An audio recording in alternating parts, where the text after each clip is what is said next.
बॉलिवूडचं वादग्रस्त वक्तव्य म्हणून ज्या सलमानची ओळख आहे त्याला आजवर अनेकदा धमक्या आल्या आहेत। एकदा त्यावर पटकन नजर टाकू। सलमानला बिश्नोईकडून अनेकदा जीवे मारण्याच्या धमक्या आल्या आणि हेच प्रकरण आता आणखी वाढलं आहे। मार्च 2023 मध्ये गोल्डी ब्रारच्या नावानं सलमानला धमकीचा ईमेल आला। 10 एप्रिल 2023 ला धमकीचा फोन आला आणि 30 एप्रिलला मारून टाकू असं सुद्धा म्हटलं गेलं।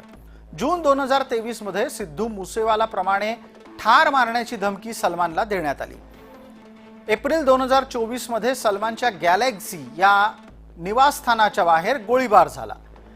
मुंबई ट्रॅफिक पोलिसांना आता 2 कोटीची खंडणी मागणारा मेसेजही त्यानंतर आला।